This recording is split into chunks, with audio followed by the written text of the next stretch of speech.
Welcome to टटल smart classes. और ये इस वीडियो में हम सीखने वाले हैं ग्रीन्स थ्योरम के बारे में।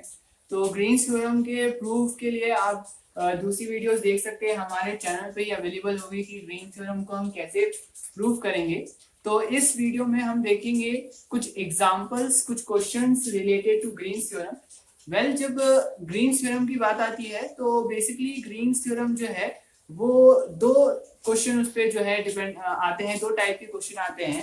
पहला क्वेश्चन होता है वेरिफिकेशन, जहां पे कि आपको ग्रीन थ्योरम जो है वो प्रूव करनी पड़ती है, यानी कि लेफ्ट हैंड साइड और राइट हैंड साइड जो है वो आपको प्रूव करना पड़ता है। जो दूसरा टाइप का क्वेश्चन आता है वो है इवेल्युएट, जहां पर कि आपको ग्रीन थ्योरम यूज करके आपको एक एक्सप्रेशन दिया रहेगा, उस एक्सप्रेशन को इवेल्युएट करना है। मतलब आपको ग्रीन थ्योरम पता है, उस ग्रीन थ्योरम को यूज करके दिए हुए इक्वेशन को इवेल्युएट करके जो है वो फाइनल रिजल्ट निकालना है। तो बेसिकली ये दो तरह के जो है क्वेश्चंस आते हैं ग्रीन थ्योरम के। पहले टाइप का क्वेश्चन दैट इज वेरिफिकेशन, जहां पे कि हमें ग्रीन थ्योरम वेरीफाई करना है। तो इसके लिए हमने ये क्वेश्चन ले लिया है, बहुत ही सिंपल सा एक क्वेश्चन है। Verify Green's theorem in the plane for integral under curve C x y plus y square dx plus x square dy, where C is closed curve bounded by y is equal to x and y is equal to x square. So ये हमें दिया है और हमको यहाँ क्या करना है, वेरिफिकेशन। इस क्वेश्चन को वेरीफाई करने के लिए सबसे पहले आपको क्वेश्चन को पार्ट बाय पार्ट जो है वो करना पड़ेगा और समझना पड़ेगा। तो सबसे पहले आप देखिए प्लेन। तो जैसे ही प्लेन आपने देखा तो प्लेन से आपको समझ जाना चाहिए कि क्वेश्चन ने अगर प्लेन बोला है तो इसका मतलब आपको प्लेन ड्रॉ करना है। और वो प्लेन क्या होगा, उड़ने वाला प्लेन नहीं, ठीक है, फ्लाइंग प्लेन नहीं, नॉर्मल एक्स वाई प्लेन जो हम मैथ्स में लेते हैं। तो हमने यहाँ पे ले लिया है एक्स वाई प्लेन जो है हमारा, इधर पे हमने एक्स वाई प्लेन ले लिया है, ठीक है। उसके बाद अगर आप प्लेन का समझ गए, फिर आपको आगे जाना है और आपको इक्वेशन देखना है कि ठीक है, ये इक्वेशन दिया है where C is close curve bounded by another equation. तो आपको यहाँ पे इक्वेशन दिया है y is equal to x.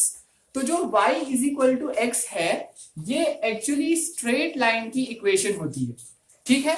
तो आपने जैसे ही देखा कि y is equal to x, इसका मतलब आपको पता चला कि ये क्या है, स्ट्रेट लाइन है। तो आपने एक स्ट्रेट लाइन ड्रॉ कर ली, ओ ए नाम की एक स्ट्रेट लाइन आपने जो है ड्रॉ कर लिया। उसके बाद and y is equal to x square.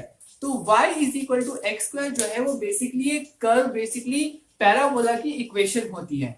तो इससे आपको ये समझ में आ जाएगा कि y is equal to x है, तो इसका मतलब यहाँ पे कोई पैराबोला या एक कर्व मौजूद होगा।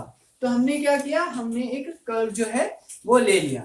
अब इसका ओरिजिन जो है, ओरिजिन जैसे आपको पता है कि ओरिजिन का जो कोऑर्डिनेट होता है वो होता है 0,0। तो हमने यहाँ पे ओरिजिन का कोऑर्डिनेट 0,0 ले लिया है। देन अब ये जो स्ट्रेट लाइन है और ये जो कर्व लाइन है, ये दोनों कर्व लाइन एक पॉइंट ए पे मिल रही हैं। और इस पॉइंट ए का कोऑर्डिनेट जो है वो हमने क्या लिया है, 1,1। हमने स्टैंडर्ड कोऑर्डिनेट लेके चल गया है, हमको यहाँ पे कोऑर्डिनेट नहीं दिया हुआ है, इसी वजह से हमने यहाँ पे स्टैंडर्ड कोऑर्डिनेट 1,1 ले लिया है।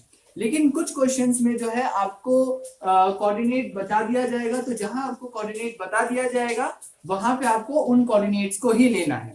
सिंस यहाँ पे कोई कोऑर्डिनेट नहीं है तो हमने 1,1 ले लिया है, because it's limit. Now to start this proof, इस प्रूफ को स्टार्ट करने से पहले हमें पता होना चाहिए कि ग्रीन्स थ्योरम क्या है, मतलब ग्रीन्स थ्योरम को मैथमेटिकली कैसे रिप्रेजेंट करते हैं, क्योंकि अगर आपको यही नहीं पता होगा तो हम आगे कैसे बढ़ेंगे, राइट। सो बेसिकली वेरिफिकेशन या कोई भी जब प्रूफ आता है तो उसमें हम बेसिकली क्या करते हैं, लेफ्ट हैंड साइड को राइट हैंड साइड से प्रूव करते हैं। मतलब पहले लेफ्ट हैंड साइड को सॉल्व करते हैं, फिर राइट हैंड साइड को सॉल्व करते हैं, और अगर दोनों का वैल्यू हमारा सेम आता है तो इसका मतलब क्या है, प्रूफ हो जाता है कि हमारा जो थ्योरम है वो सही है, ठीक है। तो यहाँ पर भी हम ऐसा ही करेंगे।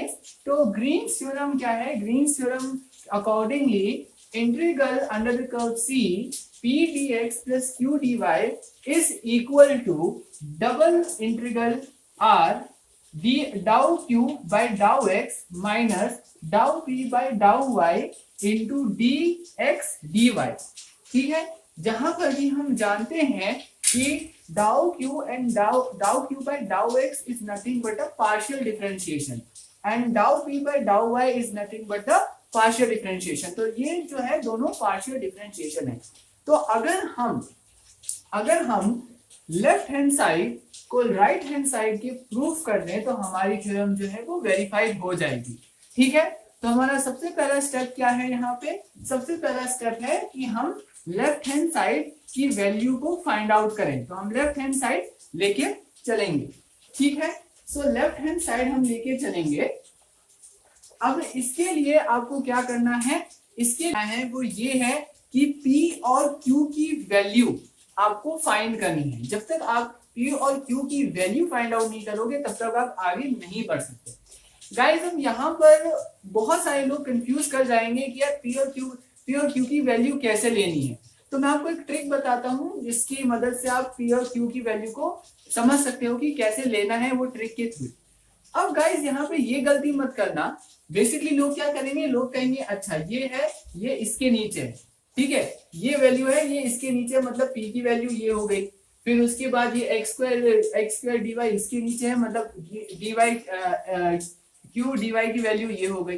तो ऐसे मत करना, उसके नीचे देख के या उसको देख के हाँ ये इसके नीचे आ गई वैल्यू तो पक्का यही वैल्यू होगी, ऐसा मत करना। ऐसा करोगे तो गलत हो जाएगा। तो इसीलिए यहाँ पे एक चीज आपको देखनी है।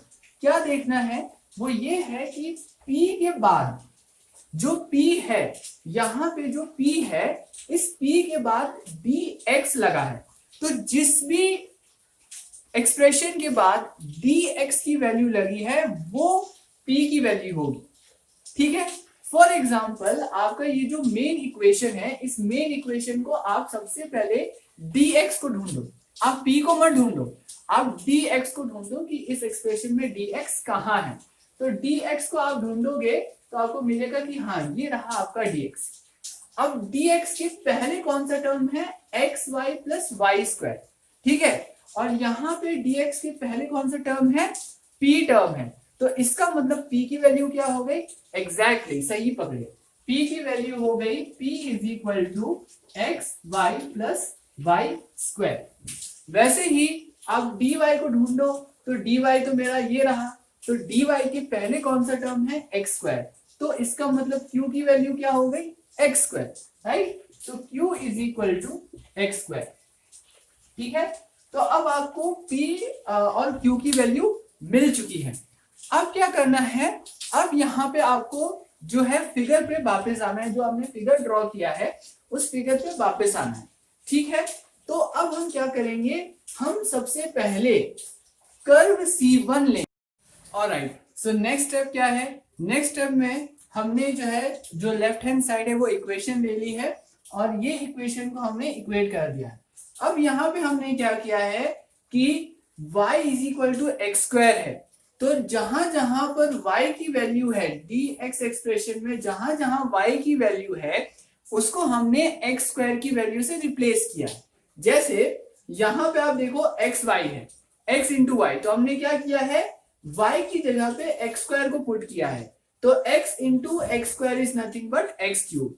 सिमिलरली जहां पर y स्क्वायर है वहां पे हमने एक्स स्क्वायर को पुट किया है। तो अगर एक्स स्क्वायर को आप वाई स्क्वायर की प्लेस पे पुट करोगे तो आपको एक्स टू द पावर 4 मिलेगा, क्योंकि एक्स स्क्वायर का स्क्वायर इज 4। तो हमको यहाँ एक्सप्रेशन मिल गया x cube plus x 4 into d x plus x square as it is. और यहाँ पे हमने dy की वैल्यू, अगर आपको याद है तो हमने यहाँ पे dy की वैल्यू निकाली थी। तो dy की वैल्यू क्या है, 2x dx।